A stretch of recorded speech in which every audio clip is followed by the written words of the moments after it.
Welcome to the Pit Life Barbecue Podcast. Join us around the pit as we talk all things barbecue. Now here is your host, Johnny Maggs.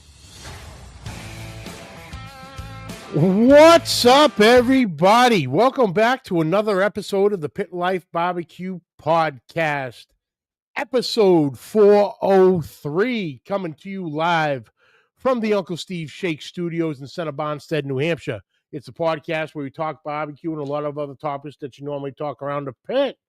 Oh, thank you guys and gals for tuning in this evening. We're in for a treat this evening. We're going to be talking competition, backyard, meats of all kinds, from the shop to the competition to the backyard. We're hitting it all. So thank you all for tuning in. You know what happens. You can't start the barbecue week off without starting on Monday. So here we go. Tonight's episode brought to you by Uncle Steve Shake. You know him, you love him. America's favorite uncle. He wears all the hats. He is mixing the shake, bottling, labeling, packaging, shipping, answering phone calls, answering emails. He strives for quality and freshness. So always small batch. So if you place an order today, Uncle Steve is mixing it probably tomorrow. So you know that when it arrives on your doorstep, it is the freshest. And not just certain ones, all 19 flavors, the original, the Gator, the sweet dessert competition line, Magic Ribs, this goes on and on. Always strives, always small batch, always fresh. Check him out at UncleSteveShake.com. Also follow along on Facebook at Shake Nation. And remember, Uncle Steve Shake some on everything. Also brought to you by Joe's Meat Market, the diamond of Royce City, Texas. Gabriel and his crew do an amazing job week in, week out. The protein selection out of this world. You need a specific thickness cut, he's got you. You need something he might not carry. He'll work with you to get it in. Fresh produce brought in daily. For all us competition and backyard guys, he's got us covered too. Multiple lines of rub seasonings, sauces, injections, marinades, including the Joe's Meat Market house line. And now an official dealer of Nomad Charcoal. So I'm hearing great things. I have not had the chance of trying it out yet, but I'm hearing great things. Density, long burns hot. So Joe's Meat Market now an official dealer of Nomad Charcoal. And I believe wood sticks too. I have to get back to you on that. But the charcoal, definitely. And while you're there, you're feeling a little hungry, he's got you covered too. Gabriel's mom is behind the counter whipping up from some of the freshest cuisine out there.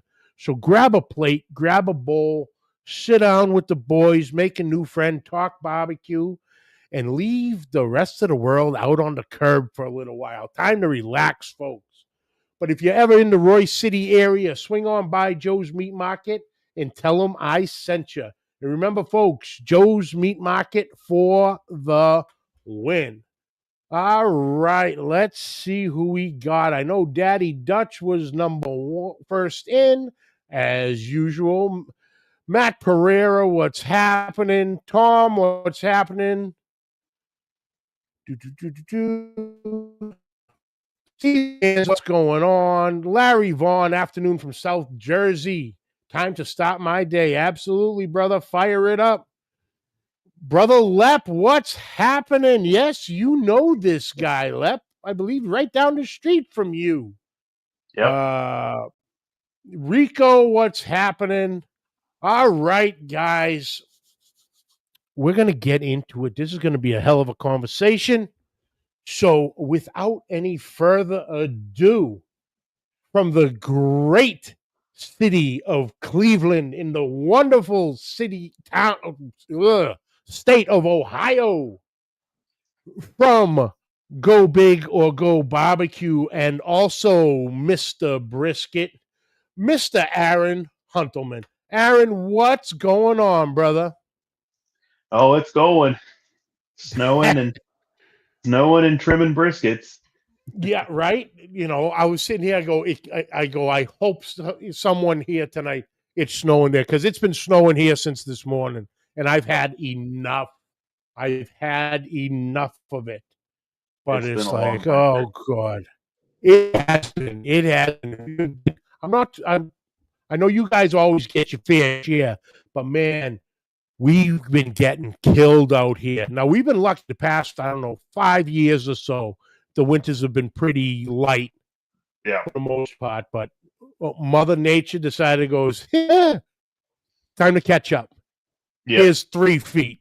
Here's 2 feet. It's like, come on already. But, hey, it doesn't stop us. We shovel up, we shovel and snow blow around the smokers and grills, and we still have at it. So you can't stop us now. But brother, thank you so much for taking the time to join me tonight, man. Yeah, glad to be here. Glad to talk some Thai life with you. Absolutely, absolutely. So, brother, for anybody who might not know you, please tell us a little bit about yourself. How you got into barbecue and then competition, which led to, your team, Go Big or Go Barbecue, and then on your way to Mr. Brisket. Yeah, so I mean, I think I started out like almost everybody, just watching Pitmasters, way back in the late, 2009, 2010 areas when we really got into watching. I was actually watching it with my mom. We would watch it, and one day she was like, "I want to go down." She saw the episode with Big Bob Gibson, where he like fed them all dinner at the restaurant. She's like, "I want to go down to that competition, and I want to go to that restaurant." And so lo and behold, didn't know Big Bob Gibson was who they are. We just thought it was a barbecue restaurant, in Decatur, Alabama, and being somebody who had never been to a competition before, that's what we found out really fast. There's no samples at competitions.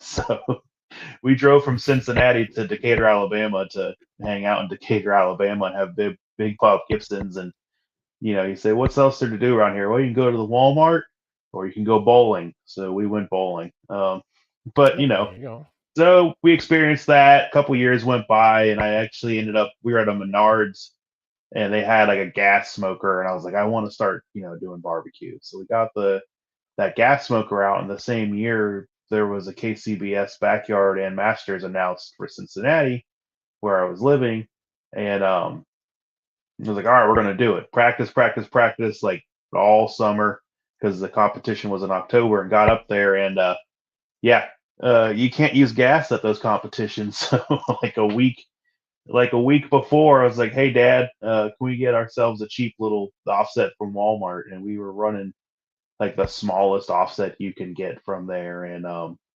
it was a humbling day. We got like second to last in chicken and somewhere close to last in ribs, but it didn't deter. We came back the next year. Dad built me a pit.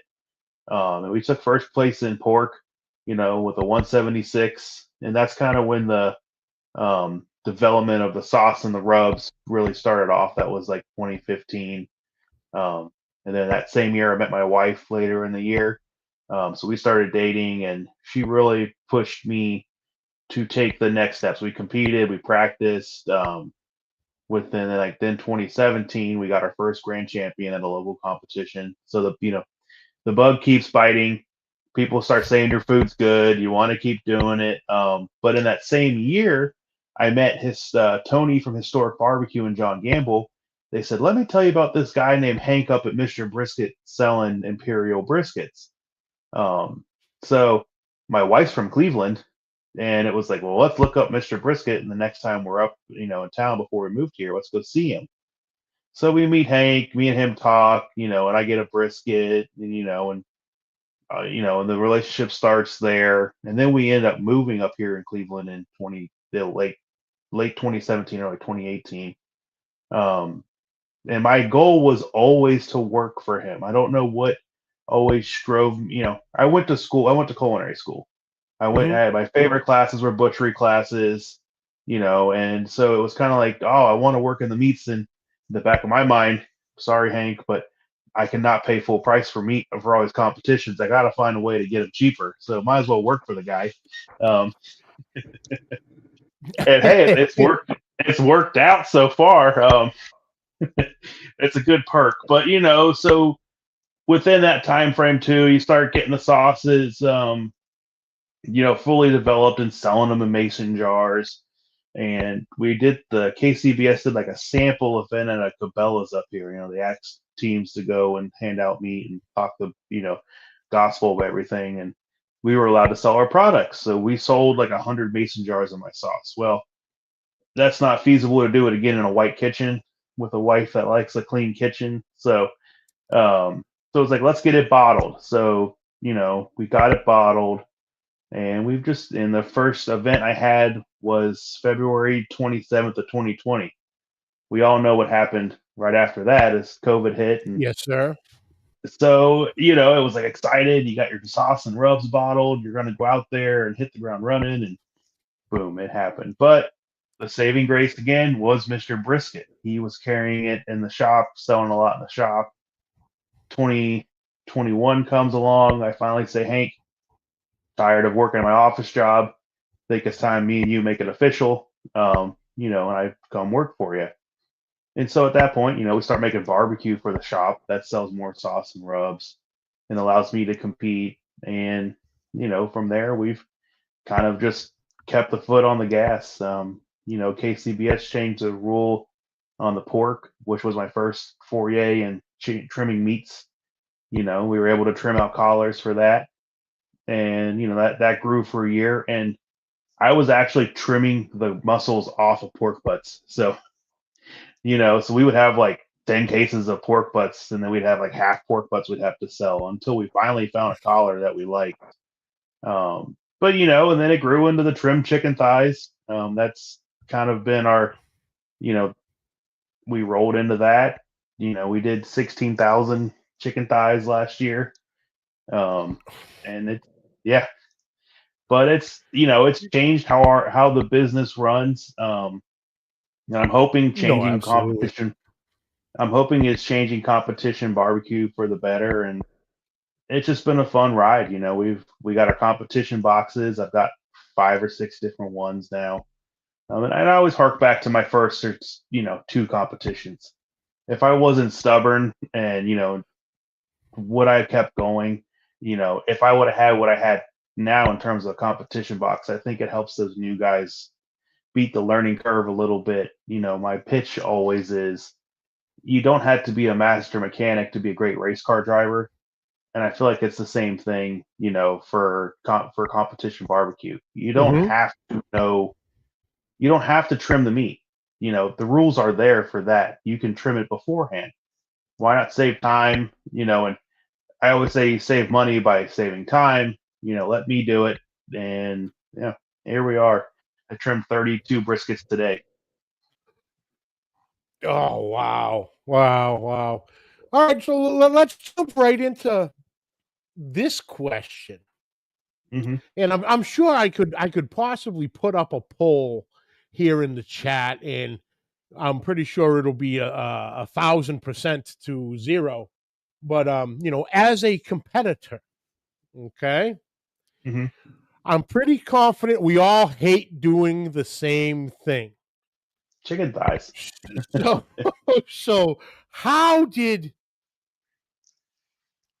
obviously you're selling them, and it Hmm. caused this giant stir. So that's a plus.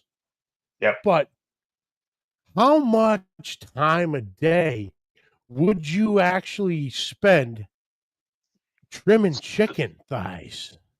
So when we started, it was just me, and we'll back up. Mr. Brisket right now is a shop of 5. There's me, there's Hank, there's Henry, there's Alice, and there's Nate.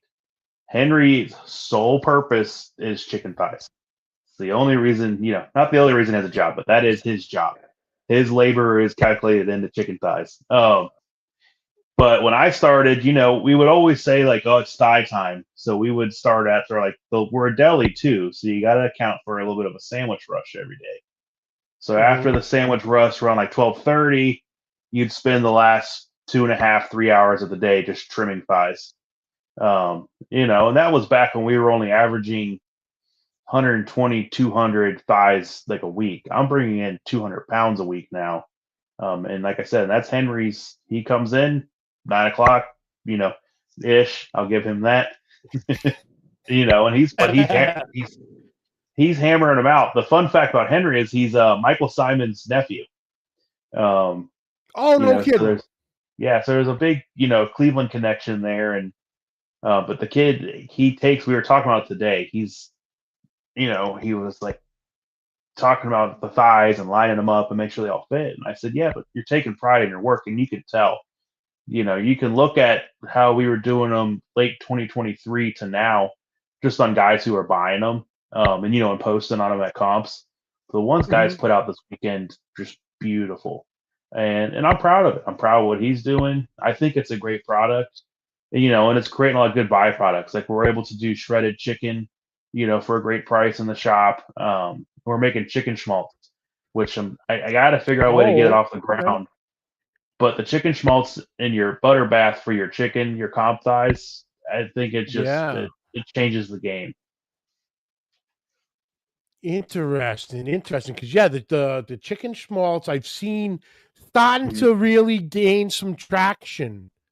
Yeah, from probably I don't know sometime earlier this winter, and it keeps popping up in different conversations with people. Christy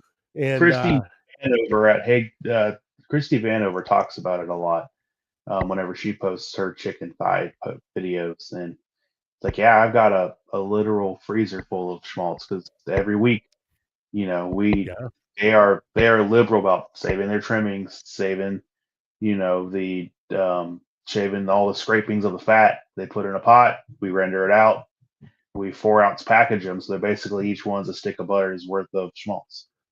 Yep, no, absolutely. And there's my darling Jen Lee. How are you, dear? And she is saying, if this works. Yep. That was a great bonus in our comp box at the Royal. No. Yeah, at the Royal. So it's funny, you put it in there. Maybe we should make a sticker, in hindsight. But some people are like, "Are these ice packs? Like, what are these?" Yeah.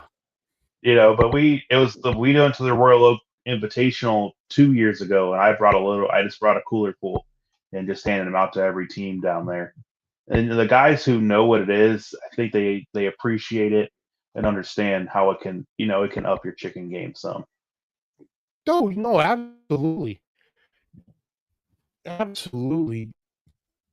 Okay, this is how it always happens. One thing spins into another, and the official, I don't know if the official meat provider was the term, but how did you get involved with the American Royal and all that? And how many boxes did you have to bring? So first answer is persistence. If you ever talk to like Hank or even my wife, or if I said out loud, if I want to do something, I'm gonna figure out a way to do it. Whether that's prior to the barbecue life, I wanted a 500 horsepower car, built a 500 horsepower car. I wanted to start my own business, started my own business.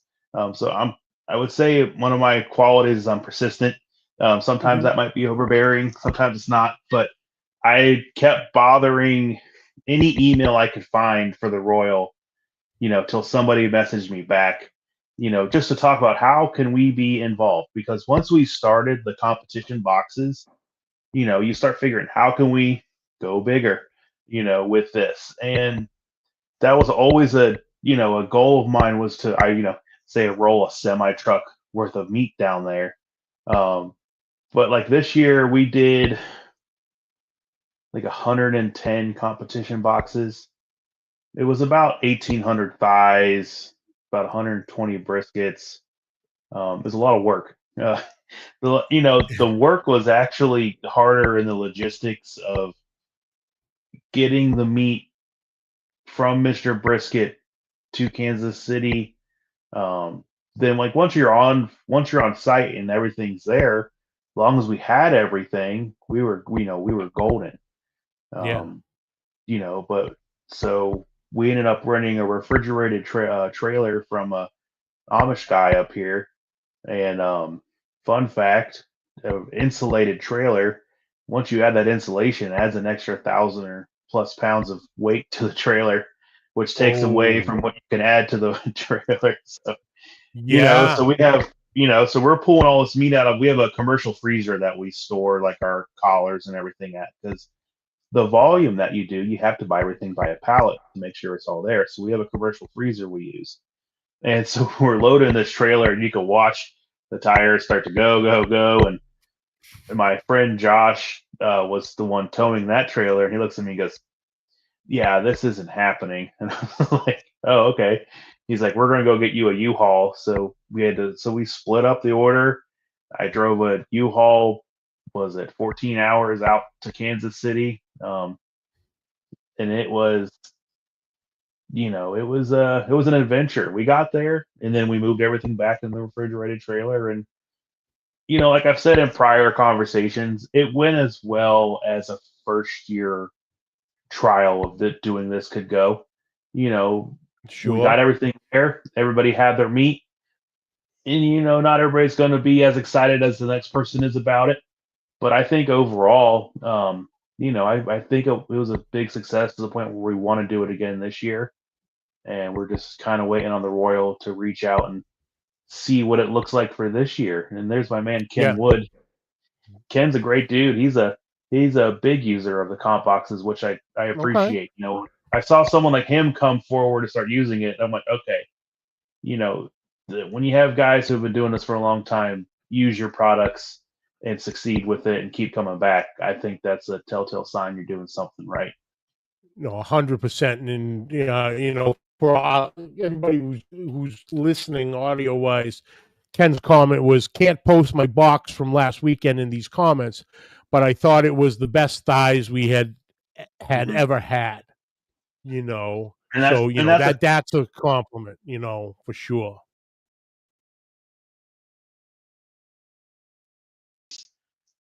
he's finally dialed in his process to where, you know, I don't want to say it, but I'm going to say it is he's weighing out every thigh right now while we have time, to where every thigh, Okay. we typically don't, but he goes, "Can I start weighing them?" I said, "If you feel like you have enough time, the more we put in, the better we're going to have out." And so he's starting to do that, and, more power to him. As long as we have the manpower to do it, I'm always happy to see a better product go out the door. No, absolutely, absolutely. Yeah. So Ken Wood, thank you for tuning in. Uncle Steve, what's happening?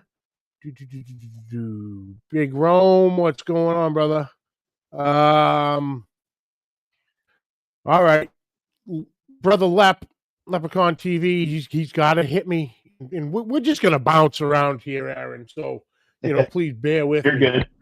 Tell me about the pastrami sandwich. So now we're on the deli side. So it's lunchtime now. We've got Mr. about half Mr. the Left. chicken thighs. Yeah. So our pastrami is a Romanian or Romanian pastrami. So the difference is it's not brisket. It is navel, which Okay. is further down on your brisket basically, and it's a Vienna product. And yeah, if you correctly and you slice it correctly, it's amazing. I will say we have some of the best pastrami out there. We do our corned beef differently. We bake it. We don't boil it. If you traditionally know, you go into most places, they have a giant kettle. They're just rotating corned Hmm. beefs in and out. Ours are baked. Like last week for St. Pat's, I think at one time we had 16 going at one time. So those were stuffed in there, and then we're Wow. we're roasting brisket. A lot of I find it funny. You're on all these barbecue groups. The only way to cook brisket is on in the smoker and blah blah blah. And I'm like, and I'm over here cooking 8 briskets, every other day in ovens with our Yep. with cola and barbecue sauce and French onion soup mix. And people love it. I think it's great. I love my smoked brisket. This is a totally different product, and for us, we're the only ones using Wagyu brisket to do it. I think that's an advantage we have is we're bringing in so many Wagyu briskets for comp guys.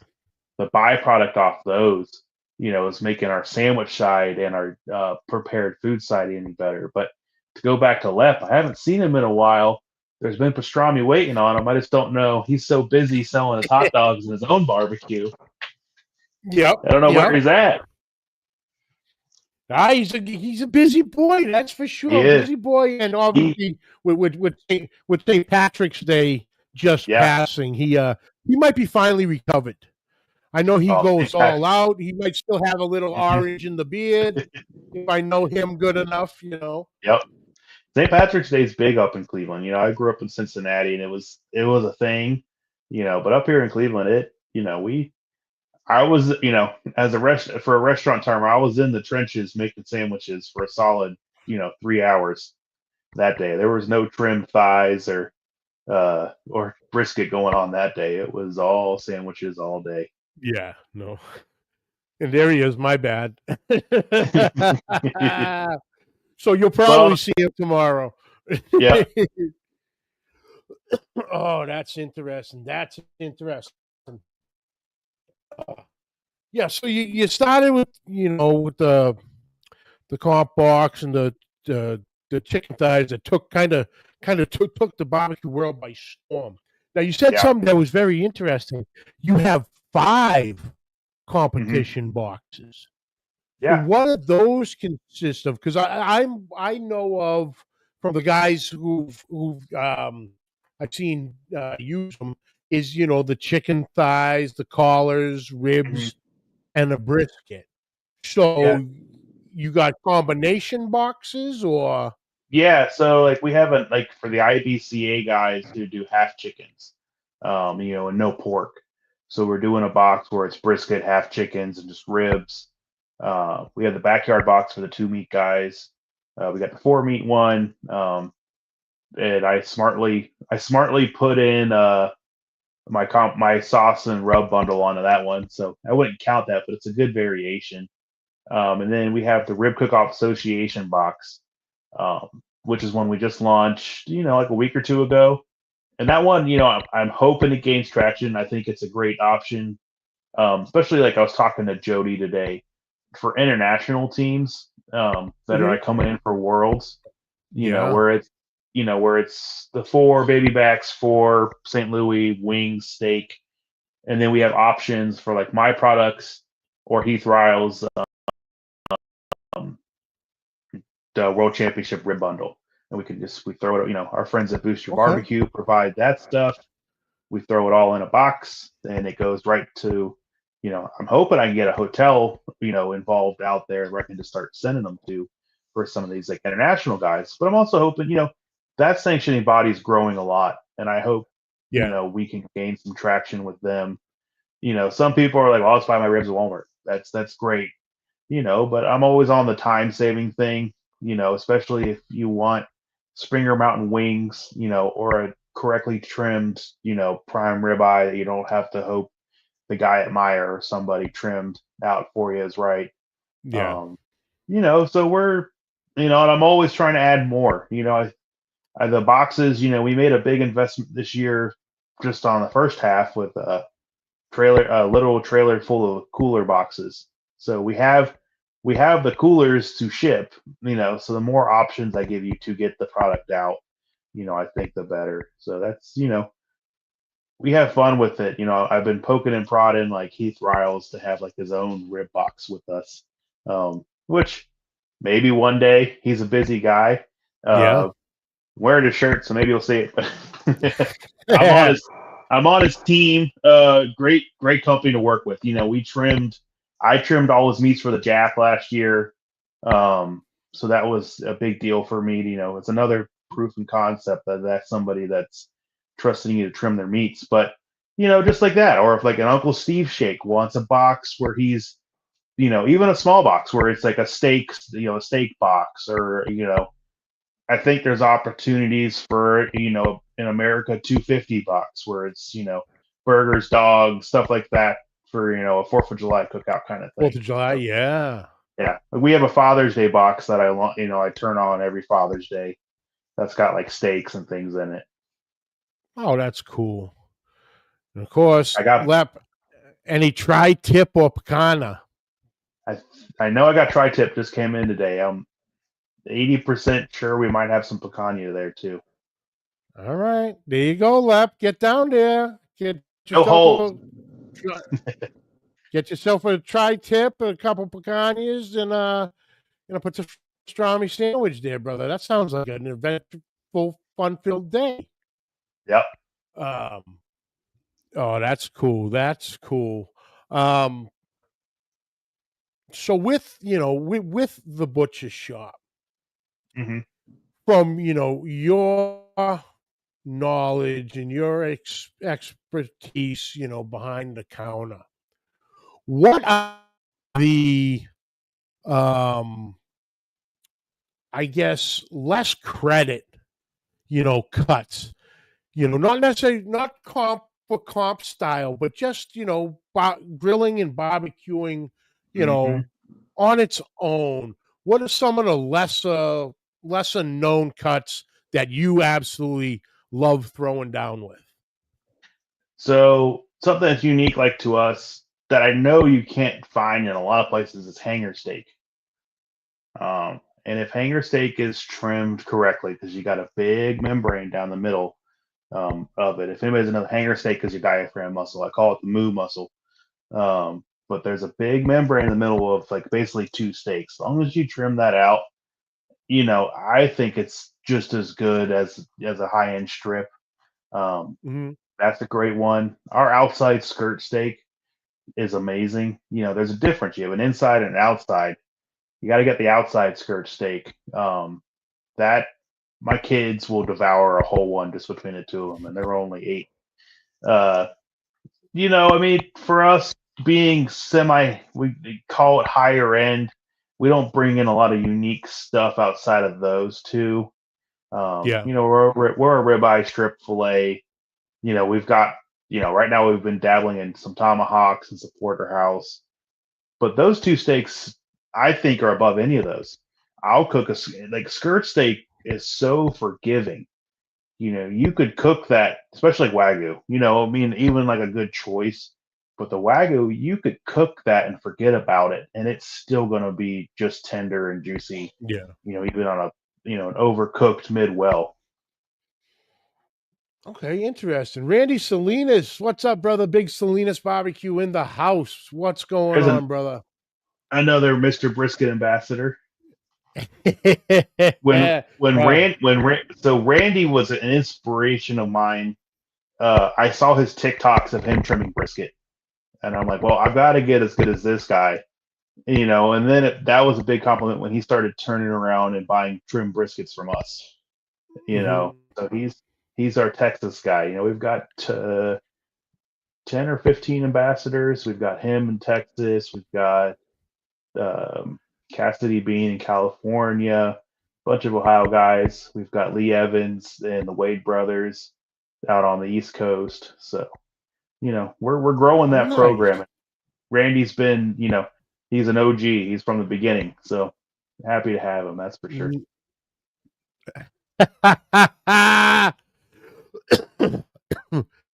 I'm lazy now. I'll let Aaron do the work. No, absolutely.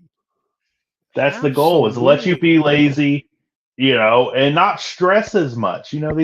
I've got to get to this store to find a brisket, or you're waiting on a whole brisket to get in like hours. Hmm. We ship frozen. So then you got to, time out to thaw it, to trim it. That's the one thing I'll say we shigs Kevin Green's cooler boxes. I had him ship me Yeah. some turkeys. I had him ship me those giant turkey breasts this year for Oh Thanksgiving. yeah. They're great. I will stand by that. That is a great product from him. And Kevin's amazing. We talk a lot, and he supports me. We support him. But I had to get those coolers. I'm like, these coolers are amazing. And but I don't know how he ships fresh. Good on him for shipping those big A9s fresh. But it scares me too much to do it that way. So everything for us ships No. frozen. So that's kind of also a thing is you got to time out the thawing. Like I said, it's always about saving time. I've got two kids that deserve more of my time than the barbecue does, and so I always Yep. hark back to, you know, if it's done, it's out of the way. I don't have to think about it. Like Hank says, if someone else can do it better, why fight it? And Yeah. and I don't want to toot my horn and say we can trim brisket better than everybody, but I feel like I have a handle on it to trim at a high enough level to where you're starting out with a great product. No, absolutely, absolutely. And with the shipping all around, compare the beginning to now of the shipping, the competition Mm-hmm. boxes. So, What you what know, was what was some of the learning curves in shipping these meats uh, all over the country? Because you're dealing with, yes, it's frozen, so you hmm buy a little extra time, but you're yeah. still dealing with proteins. You're still dealing, perishable items. You know, how Yeah. much how much headache came from the beginning to how much headache is now, if it's changed at all. Um, so, give credit to Hank where credit's due is he's been shipping meats. Uh, he'd have to answer, but I'll just say, let's just say 2008, he started shipping meats. He's been shipping meats for a solid 15 plus years, um, at least. So he's kind of had a good foothold on like how much dry ice we got to bring in. You know, is it a second day air or is it a 2 day ground? Can we risk a 3 day ground? Like we shipped out to like North Dakota last week. Well, let's look up the weather. If it's still cold, basically from here to North Dakota, well, we can extend that to 3 days. And save Yeah. the guy money. Instead of charging him to put it on an airplane. The headache was in FedEx until we switched to UPS. And UPS, they have their quirks. There are times where it's like, especially around the holidays, things can get messed up. But Mhm. 98% of our shipments, there's not an issue. When it came to the comp boxes, it's a flat price that includes your shipping. That was something I said it has to happen. We got to include the shipping. That way it's an easy click, go, done. Um, but what we were finding was we're growing. Like I was talking to you, we're growing in Texas and we're growing in California and out on the West Coast. It's a lot more expensive to put a 40, 50 pound box on an airplane, to Oregon than it is to put it on a truck, to Maryland. So we had to adjust there, and that we had to add like a $50 upcharge for the further Mhm. away state, which you know from a business standpoint, you can't bleed that forever. So we had to do it. But once we've gotten through that, it's just a matter of having the product. It was this year has gotten so busy. It was like, Hank's like, "Do you got more collars on order?" And I'm like, "I guess I am today." And we're going through. It's just having the product. Like I said, I trimmed 32 briskets today because we got to ship 32 tomorrow. And they just Yeah. came in this morning. So I wouldn't say it's a headache. It's a good problem to have. But from a shipping standpoint, I think once you once you accept you're not in total control, once it gets on that truck, um, you just kind of gotta let it run its course and do your best due Yeah. diligence. on your label. We had a problem where the labels would peel off, and so we taped the labels even more on now. We switched. I think switching to these cooler boxes is helping us in the long run retain more coldness. I guess would be the word to say. Because before we were using like a built styrofoam, so there's like an 8-piece styrofoam box where you put all the inserts in.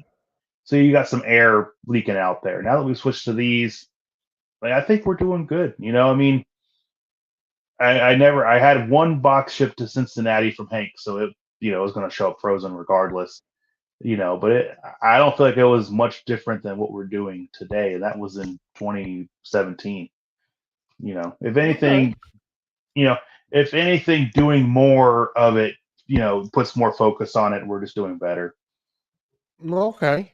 That's interesting. Yeah, I didn't know Hank has been shipping that long. So Yeah, he kind of had the infrastructure already set up, ready to yeah, go. It was just maybe at a bigger level. yeah. He was his big thing was shipping whole imperial briskets was kind of his part of the competition scene um, before I kind of came in, and then I kind of was like, you tread water for a little bit, and they're like, all right, let's. He's always like, you're always thinking ahead, you're always thinking this, and I'm like, yeah, because I go back to the Aaron can't afford this meat. There's a lot of Aarons out there. How can we grab that business, and grow it? I think, I had some people asking, why do you want to work for such a small barbie, shop when I left like a really, a good corporate job? And it was like, I think there's gold in this. And I think we're starting to get there. We're starting to get our name. I laugh. I could talk to somebody in Texas and they'll know more about Mr. Brisket than somebody down the street in Cleveland, who's where we've Oh, been for 52 years. interesting. And and Yeah. I would say that's the power of social media, and like podcasts like this, where we're just continually talking about it. And I think the local stuff will come. We have some really cool stuff in the pipeline. We just got approved to put a bigger pit out back at the shop.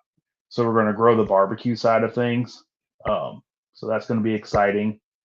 And we got, we're just doing what we can. Hank's the second owner. Sanford was the first. That's his stepdad.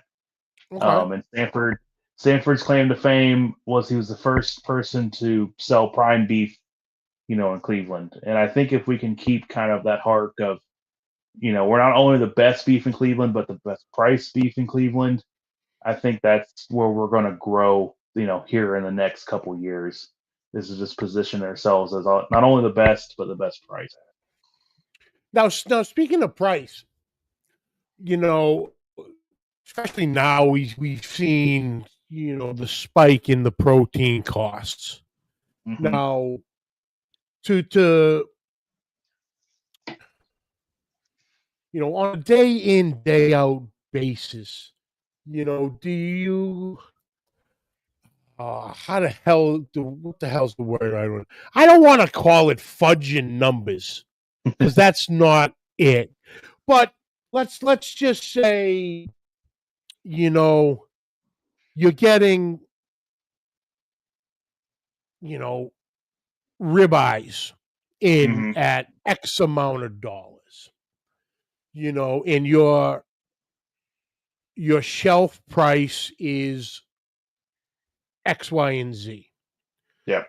Do you, if the meat fluctuates, do you change prices that often, or do you kind of let it roll at that Yeah. same advertised price and kind of maybe make up for it in sausage or Yeah. chicken for that matter, taken from one side to even things out. Yeah. Like beef, so commodity beef is a whole different animal in terms of pricing versus the Wagyu. Um, Yes. so like Wagyu, I can, almost confidently say I don't, is a good every 6 months we might see something change, but it's not, Mhm. for us buying twice a month shipments, it doesn't change a lot. So that we just roll with, but on the commodity Yeah. side, 99% of the time, we're just going to roll with it. We saw a huge jump in like ribeye and like fillet prices end of last year. So that affected like our holiday pricing. We had to jump on that real fast to make sure, all of those were correct. We couldn't Hmm. absorb that much. Yeah. But in general, if we're sending out an email, on a Thursday, it says, ribeye is $22.99 a pound for prime. And if we sell out and we got to turn around and buy more prime ribeyes, and somebody comes in and we had to pay more, but they want the price, we're going to say yes. At some Yeah. point, it's a take the sale game more than it is a margin game. You got to protect your margins, but you also got to protect the sale. And so, Yeah. we, like I said, we try to give out the best prices that we can because we're competing with those Costco's, or the Giant Eagles up here or the Myers. And we have to be able to say, yes, you're paying, maybe $5 to $10 more a pound, but you're also talking to the guy who cut your steaks. True. And so that's where we have to position it. And I'd say, I'll toot our own horn and say the Cavs coach loves us. He comes in at least every other week, so not like he's gonna shake his head at a price of a steak, but Oh you know, yeah. No. but that's the thing is if the Cavs coach thinks we're that good, then we got to give other people a reason to come in. And yeah, I mean, to your point, we don't change. Yeah. I don't like to change our pricing too much because then it becomes too confusing. Because Yeah. then you have your POS system. You got to change every week, and it's just like it's fine. And we'll make it up. We make it like the competition brisket's a you know, great product in that we're making the sale off the flat. We're selling the point either for dirt. Let's say dirt cheap. That doesn't sound good. We're selling it for cheap, and that is $25 on the competition box to add a point to your comp box, or I can make it into burn ends and we're selling it for $25 a pound for burn ends. And then we're Yeah. making, a pack of burgers. So, so that's like, so you said, like, we're making it up on ground beef, we're making it up, like on the ground chicken or pulled chicken from the thighs. And I think, from a price point, we're pretty competitive in all aspects there. Nice. Nice. Yeah. Because I always wondered about that. Especially you see the fluctuations all over, Mhm. and and like you said, I didn't even think of that. The POS systems, but now Mhm. in the in the social media world, you're advertising prices on that too. Yep. So it's like, okay, I did the advertisement on Facebook. Did I also do it on Mhm. Instagram? Did I do a TikTok with I don't want you don't want to be in a spot where four Yeah. different prices for the Yep. same, for the same cut of meat going, oh Yeah. my God, what did I do? Yeah. And But it, that and to be customer focused, generally you lean into what they're expecting to pay. yeah, If it's advertised somewhere from us, we're going to honor it. But it's also being smart about buying. If you know this product's going to move at this great price, you're going to offer it. Make sure you have enough. That's something. As we've grown, we're able to do that more, and that we can, you have more buying power as you grow, so we can put more ribeyes in the cooler and put them at a better price, and you know, just have a good product out there. no, absolutely, absolutely. And I saw a post of yours the other day. Um, I believe it was with your kids, teaching them the Hmm. finer points of pork collars. Yep. Yes. Starting them My out daughter, young. I love it. my daughter was sick per se. I think she had a cough, but she likes so talk about somebody who can use the POS system. She could run that computer better than me and Hank. And but I've tried to put, I don't want to be that dad that forces, my hobbies, on the kids. but I've always tried to include them wherever we can. And Mm-hmm. and it's and they'll show interest, for a couple days, and then it's like, oh, Dad's cooking part. But if I put meat in front of them, they're going to eat it. So I know that that side of it. Um, but like that one, my Adeline, I try, I explained to her, where it comes from on the pig, and then she just liked using the vacuum machine to trim them out, and then Yeah. like we had to grind the scraps up from trimming those out, so I had her weigh it just to give her something to do. But like I grew up, my dad's a welder, so going there wasn't really much I could do in a welding shop at her age. Mm-hmm. But just the memory of being at dad's work. So I try to get them to come in, and that's I'll pump Hank's ego up a little bit in that if my kids ever need to come to work, he's not gonna, he's not one to say no, they're in the way or anything. He welcomes them with open Mm-hmm. arms, gives them sugar wherever he can. And, and they've, but we look at pictures before I worked there, they've been going to Mr. Brisket since they were one, so it's Yeah. a second home for them. And yeah, I like, I just want to show them that hard work pays off. And I think No, they're starting to see it a little more. no, absolutely, absolutely. And through a child's eyes, they see stuff a whole lot different than you and I would.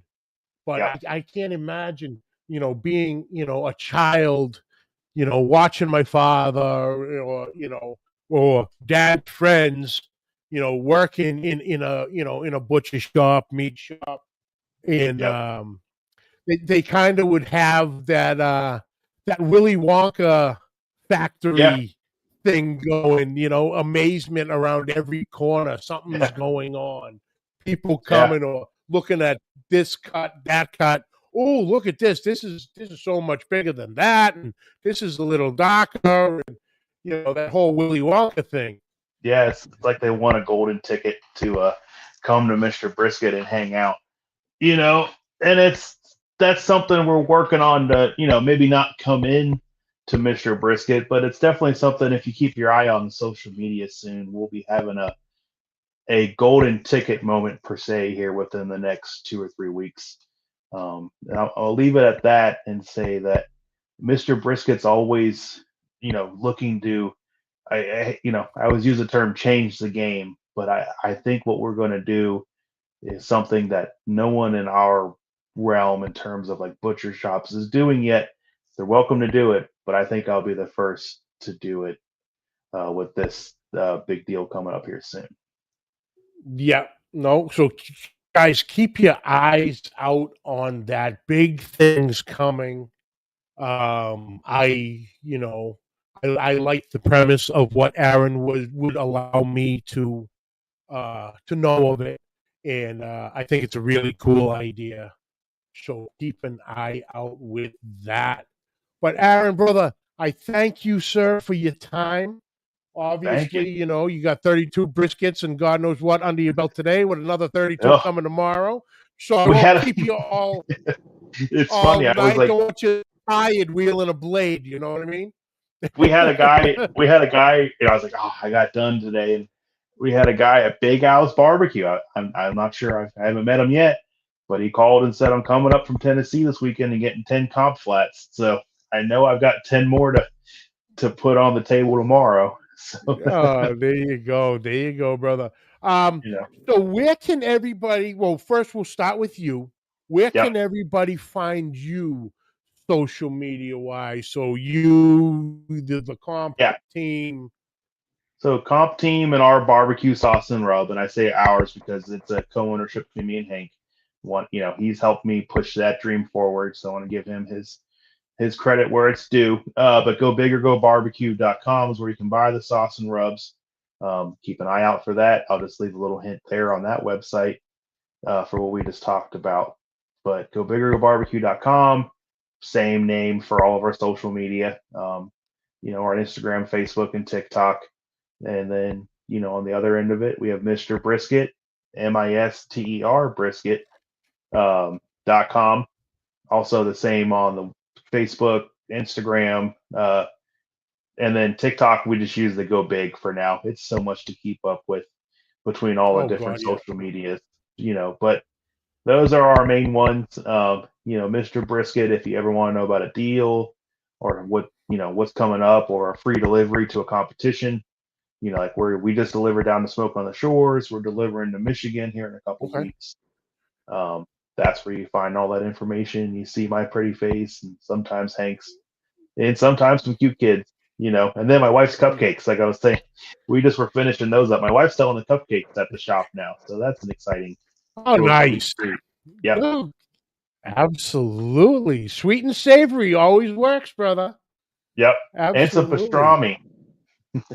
And a pastrami, for sure, for sure. All right, Lep, I gotta come visit you, brother. I gotta make my way back out. It's been way too long since I've been in Ohio.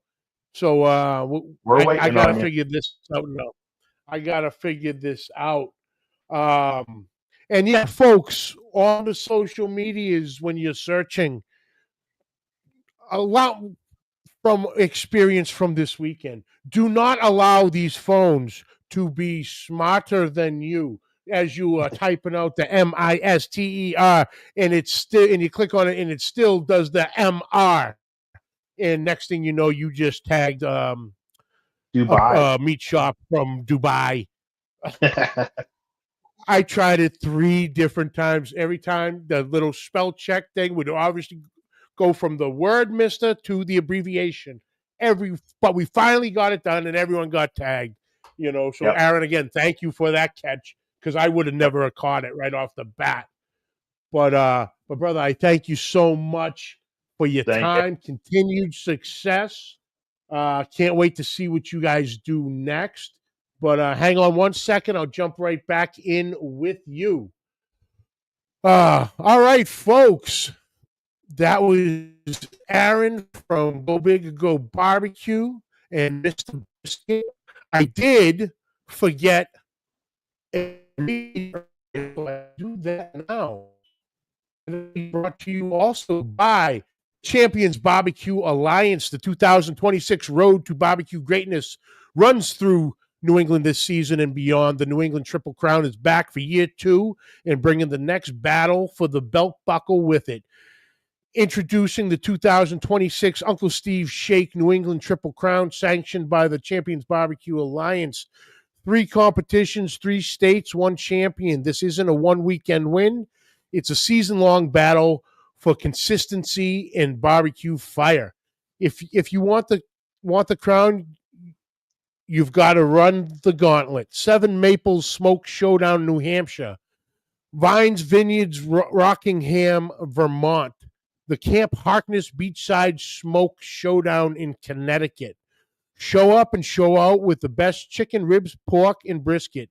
Jackpots and new unique opportunities, including Loaded Bloody Mary, Future of Q. The Women of Q events this year is bound to be fire. Only one team will stand at the end. New England Triple Crown Championship registration is open. Step up and show out. Powered by Uncle Steve Shake. So yes, the crown signups are open. I believe you can find them at www.nebs.org. I will also get them and post them on all the pages. But thank you all for tuning in. Catch the video on Facebook and YouTube. On YouTube, hit that subscribe button and notification bell. You'll have all the episodes at your fingertips, like I say every week. All of them, with Facebook deleting live videos after 30 days. YouTube is where the library's at, so check that out. Catch the audio wherever audio podcasts are found. Questions and comments, please send them to pitlifebbqpodcast@gmail.com. Like always, subscribe, like, rate, and review. Hit that share button. Next week, I am excited, as I am every week. But I am going to be speaking with a gentleman I found maybe a month ago on TikTok, also on Instagram and YouTube. But Foodin' Cousin Herb. That is CHURB, one word. And he's interesting. Good old country boy from Tennessee, whipping up some good old simple down home country boy recipes, and just funny, humorous videos. Check that out. Like I said, Foodin' Cousin Herb, CHURB. He will be joining me next week, so we'll have a few laughs. It will be actually his first ever podcast. So, folks, please be gentle. But we're gonna have some fun. We're gonna have some laughs. But thank you all for tuning in this week. Get your orders for comp boxes. It's right around the corner. If it'll ever stop snowing, and it is, yep, still snowing. But until next week, keep the smoke rolling.